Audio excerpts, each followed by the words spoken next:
Assalamualaikum warahmatullahi wabarakatuh. Nama saya Muhammad Nur Hafizuddin bin Muhammad Nur Zulaidi. Nombor matriks D2024111180. Hari ini saya akan membentangkan tentang infografik yang telah saya sediakan berkenaan dengan tajuk teknik modifikasi tingkah laku, iaitu teknik bermodel. Di mana kita akan pergi kepada konsep pertama, iaitu teknik bermodel. Teknik bermodel membawa maksud bahawa proses perubahan tingkah laku murid melalui pengamatan dan peniruan tingkah laku positif yang ditunjukkan oleh guru-guru. Hal ini membawa makna kepada guru-guru merupakan role model yang utama bagi anak-anak murid di sekolah, kerana guru juga dianggap sebagai ibu bapa kedua mereka. Jadi, dalam hal ini, guru-guru perlulah menunjukkan contoh ataupun sikap yang baik, terpuji dan teladan yang baik kepada anak murid agar mereka dapat meniru tingkah laku tersebut dan menjadi insan yang baik. Baik, kita pergi kepada kata-kata Jane Piaget, iaitu ahli teori yang berkenaan dengan perkembangan kognitif, di mana Jane Piaget pernah menyatakan bahawa children learn best through active engagement with their environment where they can observe, experience and imitate. Bermakna, kanak-kanak belajar dengan paling berkesan melalui penglibatan aktif dengan persekitaran mereka, di mana mereka dapat memerhati, mencuba dan juga meniru. Jadi di sinilah yang dikatakan oleh saya sebentar tadi, di mana kanak-kanak ataupun anak-anak murid, pendidikan mereka hanya bukan kerana dalam teori tetapi juga dalam pengalaman sebenar, di mana mereka memerhatikan guru mereka, mereka meniru dan mereka akan menjadi seperti guru mereka. Dan jika guru mereka mempamerkan tingkah laku yang positif, maka hal hasilnya anak murid mereka juga akanlah positif.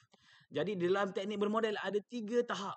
Tahap yang pertama adalah tahap pengamatan, di mana di dalam tahap pengamatan, murid mengamati tingkah laku model, iaitu guru di sekolah, di mana dalam hal ini gurulah memainkan peranan yang penting, menunjukkan contoh sikap yang baik, sikap yang terpuji, akhlak yang baik, agar dengan harapan anak-anak murid mereka juga akan menjadi seperti guru mereka.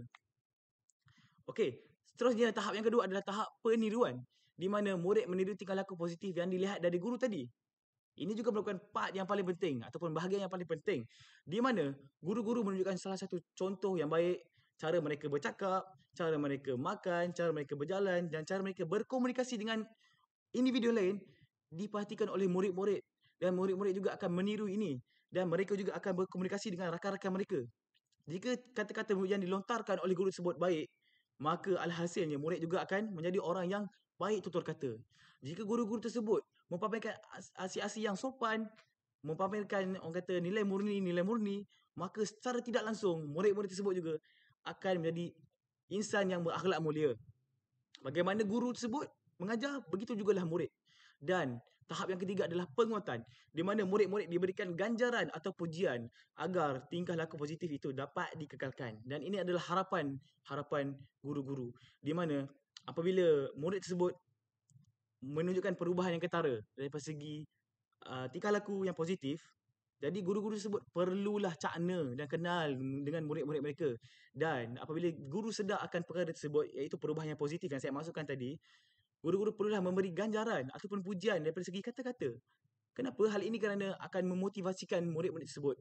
Murid-murid tersebut akan rasa mereka dihargai dan mereka akan meneruskan lagi tingkah laku yang baik tersebut. Dan ini akan dapat dikekalkan. Dan apa impaknya? Impaknya kita akan dapat melahirkan suasana persekolahan yang kondusif. Kita akan dapat melahirkan ramai pelajar yang berakhlak mulia. Dan inilah yang diperlukan dalam pendidikan kita.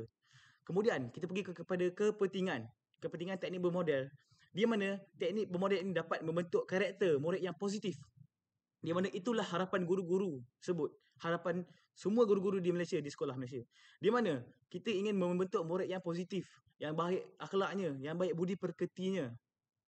Kemudian dia juga dapat memperbaiki tingkah laku sosial dan akademik murid. Kenapa hal ini sangat-sangat penting? Kerana nilai-nilai positif, tingkah laku yang baik, akhlak yang positif, yang mulia, sememangnya akan menjanjikan melahirkan pelajar yang cemerlang. Kerana kebanyakan pelajar di luar sana yang merupakan pelajar cemerlang, berlatar belakangkan akademik yang terbaik, sememangnya lahir daripada tingkah laku murid yang baik. Ia bermula di rumah dan juga di sekolah.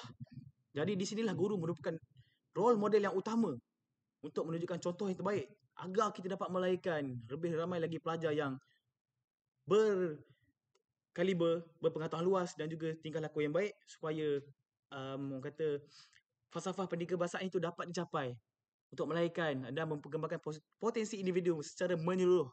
dengan jasmani, emosi, rohani dan juga sosial. Baik, itulah kesimpulan yang saya buat. Jadi sekian daripada saya, Muhammad Rafizuddin bin Muhammad Nuzulidi. Assalamualaikum warahmatullahi wabarakatuh.